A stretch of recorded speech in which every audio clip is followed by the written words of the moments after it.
Hey guys, ഞാൻ പിന്നെ വന്നു.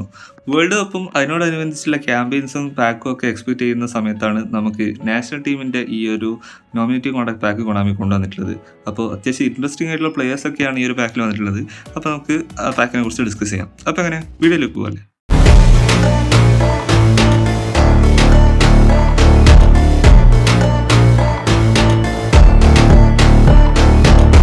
നാഷണൽ ടീം ഐക്കൺസ് വോളിയം 1 എന്ന തീമിലാണ് ഈ ഒരു പാക്ക് നമുക്ക് വന്നിട്ടുള്ളത്. അപ്പോൾ നമുക്ക് ഓരോ പ്ലേയേഴ്സിനും ഡീറ്റെയിൽസ് എടുത്തു. ആദ്യം തന്നെ മാത്യു റയാൻ്റെ ഈ ഒരു അറ്റാക്കിംഗ് ഗോൾ കീപ്പർ കാർഡാണ്. ഓസ്ട്രേലിയൻ ഗോൾ കീപ്പറാണ്. അത്യാവശ്യം ഹൈറ്റ് ഉണ്ട്, 184 സെൻറ്റിമീറ്റർ ഹൈറ്റ് ഉണ്ട്. അപ്പോൾ അതിൻ്റേതായിട്ടുള്ള ഒരു പ്രശ്നങ്ങളൊക്കെ ഈ ഒരു കാർഡിനുണ്ട്. എന്നാലും അത്യാവശ്യം സ്റ്റാറ്റ്സും കാര്യങ്ങളൊക്കെ കൊടുത്തിട്ടുണ്ട്. ഒരു 4 സ്റ്റാർ എന്ന നിലയ്ക്ക് ജമ്പിങ് കുറച്ച് ഒരു പ്രശ്നമായിട്ട് തോന്നിയിട്ടുണ്ട്. എന്നാലും അത്യാവശ്യം ലോങ് റേഞ്ചസ് ഒക്കെ സേവ് ചെയ്യുന്നുണ്ട്. ഇപ്പോൾ പൊതുവിൽ അധികം ഗോൾ കീപ്പേഴ്സും ഈ ലോങ് റേഞ്ചസ് കൺസീഡ് ചെയ്യുന്നൊരു സിറ്റുവേഷനാണ്. സോ അങ്ങനെ വലിയ മെച്ചമൊന്നുമില്ല, എന്തായാലും ട്രൈ നോക്കാവുന്നതാണ്. അടുത്തത് ലയൽ ഫോസ്റ്റർ. ഇതിൻ്റെ പ്രൊനൗൺസിയേഷൻ കുറച്ച് കഷ്ടപ്പാടാണ്. ഒരു ഗോൾ കോച്ചറാണ്. അത്യാവശ്യം വേണ്ട സ്പീഡും കിക്കിംഗ് പവറൊക്കെ ഒരു 4 സ്റ്റാർ എന്ന രീതിക്ക് കൊടുത്തിട്ടുണ്ട്. അപ്പോൾ ആ ഒരു രീതിക്ക് മാത്രമേ ഈ ഒരു കാർഡ് കാണാവൂ. അത്യാവശ്യം നല്ല രീതിക്ക് തന്നെ റൺ എടുക്കുന്നുണ്ട്. പിന്നെ ഫിസിക്കലി പെട്ടെന്ന് അങ്ങനെ ബീറ്റണായി പോകുന്നൊരു കാർഡല്ല. നിങ്ങൾക്ക് വേണമെങ്കിൽ ട്രൈ നോക്കാം. അത്യാവശ്യം വേണ്ട ഷൂട്ടിംഗ് സ്കിൽസും കാര്യങ്ങളൊക്കെ കൊടുത്തിട്ടുണ്ട്. പിന്നെ ഡബിൾ ടച്ച് അങ്ങനെ വേണമെങ്കിൽ നിങ്ങൾക്ക് ട്രൈ നോക്കാമെങ്കിൽ അതൊക്കെ കൊടുത്തു നോക്കാം. എന്തായാലും ഒരു ഗോൾ കോച്ചർ എന്ന രീതിക്ക് അത്യാവശ്യം പെർഫോമൻസ് ഒക്കെ ഈ ഒരു കാർഡിൻ്റെ ഭാഗത്ത് നിന്ന് കിട്ടിയിട്ടുണ്ട്. അടുത്തത് ക്രിസ് വുഡിൻ്റെ ഈ ഒരു ടാർജറ്റ് വാങ് കാർഡാണ്. 191 സെൻറ്റിമീറ്റർ ഹൈറ്റ് ഉണ്ട്. നിങ്ങൾ ക്രോസ് പാങ് ഒക്കെ ചെയ്യുകയാണെങ്കിൽ അത്യാവശ്യം നല്ലൊരു കാർഡ് തന്നെയാണ്. ഹെഡിങ് ഏകദേശം 90 താഴെയാണ്. അത് നിങ്ങൾ ട്രെയിൻ ചെയ്തിട്ട് വേണമെങ്കിൽ കൂട്ടുകയും ചെയ്യാം. കിക്കിംഗ് പവർ ഓൾമോസ്റ്റ് 89 ഒക്കെയാണ് വരുന്നത്. പക്ഷെ നിങ്ങൾക്ക് പ്യുവർലി ക്രോസ് പാങ്ങിനാണെങ്കിൽ ഇത് ബെസ്റ്റ് കാർഡാണ്. സ്റ്റാമിന അത്രത്തോളം ഇല്ല. പിന്നെ ഫോമിൻ്റെ കാര്യം അൺവേവറിംഗ് ആണ്, അതൊന്ന് പേടിക്കാൻ.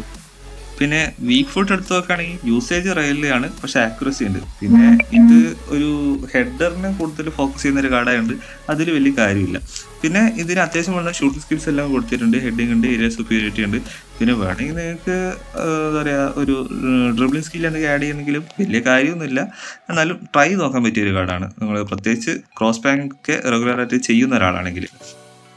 അടുത്തത് സാവിറ്റ്സറിൻ്റെ ഈ ഒരു ബോക്സ് ടോക്സ് കാർഡാണ്. സത്യത്തിൽ ഞാൻ ഈ ഒരു കാർഡ് അങ്ങനെ റെക്കമെൻഡ് ചെയ്യില്ല. കാരണം ഇത് നേരത്തെ വന്നിട്ടുള്ള ഒരു കാർഡ്, അതായത് പെനാൾട്ടി ഗെയിമിൽ ഒരു ബോക്സ് ടോക്സ് കാർഡ് എനിക്ക് മുമ്പേ കിട്ടിയിട്ടുണ്ടായിരുന്നു. നമുക്ക് എല്ലാവർക്കും കിട്ടിയിട്ടുണ്ടായിരുന്നു. ആ ഒരു കാർഡിൻ്റെ അത്രയും കൂടി ഒരു കാർഡിൻ്റെ പെർഫോമൻസ് എനിക്ക് ഫീൽ ചെയ്തിട്ടില്ല. ഫിസിക്കലിയൊക്കെ ആൾ ഭയങ്കര ശോകമാണ്. ഈ വീക്കിൽ അപ്ഡേറ്റിൻ്റെ പ്രശ്നമാണ് എന്താണെന്ന് അറിയില്ല. ആ ഒരു സാറ്റിസ്ഫാക്ഷൻ എനിക്ക് കിട്ടിയില്ല. പാസിംഗ് ഒക്കെ അത്യാവശ്യം പോകുന്നുണ്ട്, പക്ഷെ ഒരു ബോൾ വിനിങ് അത്രത്തോളം എനിക്ക് പെർഫെക്റ്റ് ആയി തോന്നുന്നില്ല. ഫിസിക്കൽ കോൺടാക്റ്റ് ഒക്കെ സ്റ്റാറ്റ്സ് വൈസ് അത്യാവശ്യം ഉണ്ടെങ്കിലും ബോൾ വിനിങ് ഗെയിമിൽ എനിക്ക് അത്രത്തോളം ഫീൽ ചെയ്തിട്ടില്ല. പിന്നെ അത്യാവശ്യം വേണ്ട സ്കിൽസും കാര്യങ്ങളൊക്കെ ഉണ്ടായാലും എന്തായാലും ഈ ഒരു വീക്കും കൂടി കഴിഞ്ഞിട്ട് ചിലപ്പം അത്യാവശ്യം നല്ലൊരു പെർഫോമൻസ് ഈ ഒരു കാർഡിൽ നിന്ന് കിട്ടുമായിരിക്കും. സ്റ്റാറ്റ് വൈസ് നോക്കുകയാണെങ്കിൽ ഈ പെനാൾട്ടി ഗെയിമിൽ നിന്ന് കിട്ടിയ കാർഡിനെക്കാട്ടി ബെറ്റർ സ്റ്റാറ്റ്സ് ഈ ഒരു കാർഡിനാണ്. സ്റ്റിൽ എനിക്ക് പെർഫോമൻസ് അത്രത്തോളം ഒരു സാറ്റിസ്ഫാക്ഷൻ തോന്നിയിട്ടില്ല. ഓക്കെ, അപ്പോൾ അടുത്തൊരു കാർഡ് എന്ന് പറയുന്നത് സ്കോട്ട് മെക്ടോമിനെ. ഈ ഒരു കാർഡ് ഞാൻ ഒരുപാട് കാലമായിട്ട് കിട്ടണം എന്ന് ആഗ്രഹിക്കുന്ന ഒരു കാർഡാണ് മെക്ടോമിനേൻ്റെ ഈ ഒരു കാർഡ്. ബോക്സ് ടു ബോക്സ് ആണ്. ഡിഫെൻസീവ്ലി അല്ലെങ്കിൽ ഒരു മിഡ്ഫീൽഡൊക്കെ കൊണ്ട് അത്യാവശ്യം എല്ലാ സ്റ്റാറ്റ്സും കൊടുത്തിട്ടുണ്ട്. സ്പീഡ്, ആക്സലറേഷൻ, കിക്കിംഗ് പവറൊക്കെ 90 താഴെയാണ്. സോ അതൊന്ന് റീട്രെയിൻ ചെയ്ത് കൊടുത്തു കഴിഞ്ഞാൽ നിങ്ങൾക്ക് അറ്റാക്ക് മിഡ്ഫീൽഡർ ആയിട്ട് വരെ കളിപ്പിക്കാൻ പൊട്ടൻഷ്യൽ ഉള്ള ഒരു കാർഡാണ് സ്കോട്ട് മെക്ടോമിനയുടെ ഈ ഒരു കാർഡ്. അത്യാവശ്യം സ്റ്റാമിനയൊക്കെ ഉണ്ട്. വീക്ക് ഫുട്ട് ആക്യുറസി യൂസേജും ഒക്കെ ഓക്കെയാണ്. അതായത് ഇന്ത്യയിൽ കൊടുത്ത അത്രയും തന്നെ നമുക്ക് അതിനകത്ത് കിട്ടുന്നുള്ളൂ. ഫോം സ്റ്റാൻഡേർഡാണ്, അതാണ് മറ്റൊരു ഇഷ്യൂ. ഇഞ്ചുറി റെസിസ്റ്റൻസും മീഡിയമാണ്.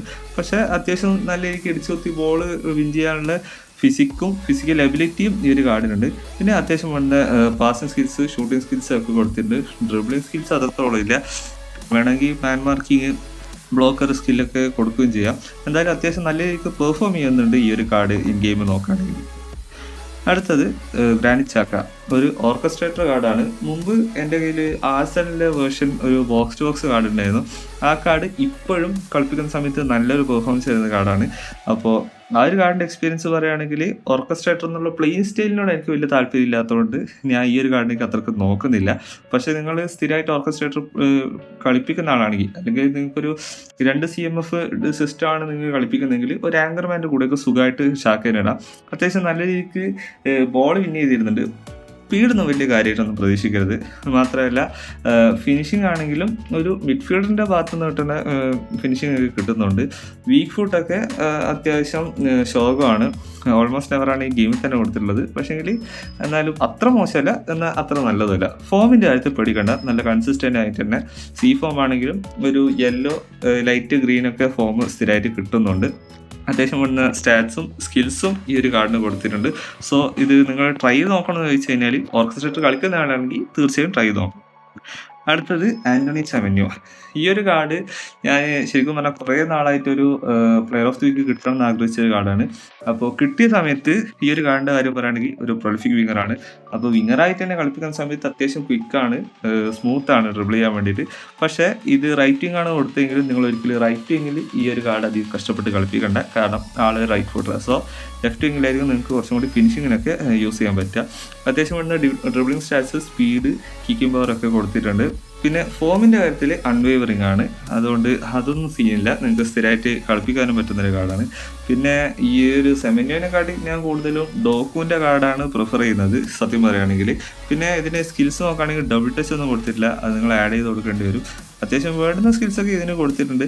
പിന്നെ ട്രാക്ക് ബാക്കുള്ള വിങ്ങർ എനിക്ക് അത്രത്തോളം സെറ്റ് ആവാറില്ല, പക്ഷേ ഇത് വലിയ കുഴപ്പമില്ലാണ്ട് എനിക്ക് കളിപ്പിക്കാനും പറ്റിയിട്ടുണ്ട്.